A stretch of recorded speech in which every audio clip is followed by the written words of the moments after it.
feel disillusioned very often. All of us know what the experience of depression is like. We all know what it's like to feel when you feel disillusioned. And we don't like the feeling of disillusionment. Many years ago, I was reading a book, and I remember one of the titles to one of the chapters was The Beauty of Disillusionment. And that may sound like a contradiction. One might be inclined to say, well, how could disillusionment be beautiful? But what the chapter was saying was that if we learn to stay with the pain of our disillusionment and really try to become aware of what's going on within us, we could come to some very profound insights. We could receive profound insights because something is being said in that experience of disillusionment. There's a profound message. And if we were to learn how to stay with the experience, we could discover the message. And then we would discover the beauty in our experience of disillusionment. In the Gospel of today's Mass, the third Sunday after Easter, we read about two men walking along a road, and they were experiencing disillusionment. These two men had been disciples of Jesus, and they had put all their hopes in Jesus and his teaching. And they were hoping for a future with Jesus. But then Jesus was taken from their midst, and he was crucified. And these two men were walking along the road, very discouraged, very disillusioned, and they were talking about the terrible thing that happened, and they were trying to console each other. And then a stranger comes along. They don't recognize him. And the stranger asks if he could join them in their walk. And they said, all right, you're welcome. So he walked along with them, and he got into the conversation with them. But they didn't recognize him. He was the risen Jesus. And they just didn't recognize him. They were so lost in their discouragement that they just did not recognize him. And then later on, when they stopped their journey and sat down to a meal, they recognized him in the breaking of the bread.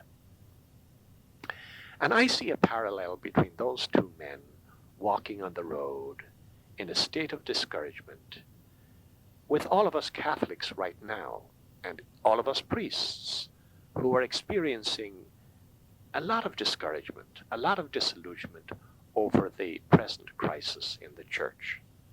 Every day the media is filled with reports of priests involved in sexual abuse, and then we read about bishops and cardinals covering up the crime.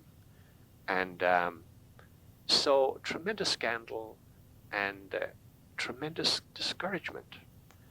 And so I really feel that right now we're walking along that road like those two men, and we had put all our faith in our church, and now our church is looking very weak. And I think many of us are deeply disillusioned. But I think we can learn from today's gospel that Jesus is actually walking with us in this experience of darkness. And of course, much of the time we don't recognize that Jesus is present because our pain is so deep, our disillusionment is so deep. We think that Jesus is far, far away. But the truth is, he's walking very closely with the church right now. He's walking very closely with the priests and the bishops and the people as they try to deal with this extraordinary crisis. I don't know if you've heard of the expression, dark night of the soul. Well, that expression was first used by a great saint of the church. In fact, there's a book by him, as St. John of the Cross, he wrote a book entitled The Dark Night of the Soul. And he describes in that book the experience of disillusionment, the darkness of disillusionment, the darkness of discouragement, because he himself went through a long, long time of great disillusionment in his spiritual walk. He went through a deep darkness, and he couldn't understand it. And he reached a point where he wondered if God even existed. But then in the book, he tells us that as he stayed with the pain of his darkness through many, many months, and even, I think, years, he came out at the end of it. He came through it. And he touched into a depth of spirituality that was extraordinary. And he's looked upon as one of the really great saints of the church. And his teachings are widely used today. But he spoke of the beauty of that terrible darkness, that so much good came out of what seemed to be so bad. And I think we have to keep that in mind, because I believe right now, we as Catholics, we're going through the dark night of the soul. And the church is going through the dark night of the soul. And it's very difficult. And I think another point that we've got to keep in mind too is that, it's important to have faith in the church, but it's more important to have faith in God. And right now, I think we have to ask ourselves, what is shaken? Is it our faith in the church that is shaken? Or is it our faith in God that is shaken? Or is it both? And really, the church was founded by Jesus Christ as a means to an end. The church is not the end. The church is founded by Christ to help people find God and to help people reach a very deep faith in God. So the church is there to point us to God and to help us to get to God. But the church is founded on humans, and the church is not perfect. And those humans can make some terrible mistakes. I think the church is like John the Baptist. When John the Baptist was on this earth, he was a wonderful preacher, and he attracted large crowds of people. But he knew very clearly what his mission was. His mission was to point the way to Jesus, to prepare the people for the coming of Jesus. And the people were very attracted to John the Baptist. But he was very clear in telling them that his purpose was to point to somebody else, and that somebody else was Jesus. And when Jesus arrived on the scene, John the Baptist stepped into the background. And really, that's the purpose of the church. It's kind of the John the Baptist of our time. And it's pointing to Jesus. And it's telling us about Jesus. And it's helping us with the Mass and the sacraments and the Bible and spiritual reading to get to know more about Jesus and to experience Jesus. But that's its purpose. But the church is a means to an end. So through all of this pain and through our shaky faith in the church right now, maybe our faith in God will go deeper. And of course, another thing to keep in mind is the church has a much deeper dimension than bishops and cardinals and hierarchy. The deep dimension of the church is, for example, the Mass. The spiritual journey is a journey into the depths of our being, into the depths of God. And so the mystical church, the spiritual church, can never be shaken. It's the outer church that is shaken.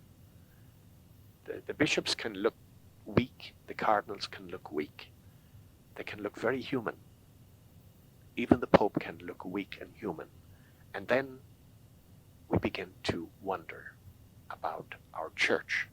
But you see, the mystical church can never be shaken. And you see, all we have to do is to look at the great saints who are such powerful people. For example, look at Mother Teresa. Mother Teresa used to say that if we don't find Jesus in the Blessed Sacrament, we won't find him in our brother or our sister. And Mother Teresa every day would spend 2 hours in the presence of the Blessed Sacrament before she would go out doing her work. And all her nuns did likewise. But you see, that's the mystical church. Mother Teresa was a powerful woman, and she received her power from Christ. And you see, that's what we have to look at. Jesus wants to take us into the depths of our being, into the depths of himself. And as we go in there with him, and with the saints, and with Mary, then we can touch into an extraordinary strength, an extraordinary power, a power that is unshakable. And right now, as the church goes through this crisis, we feel nervous, we feel shaky. But that's our outer selves. And you see, Jesus wants us to go deeper. And as we go deeper, we'll discover that part within us where God really lives, the kingdom of heaven within. And as we discover that and touch into that, then we touch into a place that cannot be shaken. All the scandals of the world could happen around us, and they wouldn't shake this deeper faith. So I really believe, as we're going through this crisis, as we're going through this dark night, if we stay with the pain of it, and if we keep looking at Jesus and his mother, we will be taken through the darkness to a very deep faith. And we as Catholics will be stronger than ever, and our church will become stronger than ever. Amen.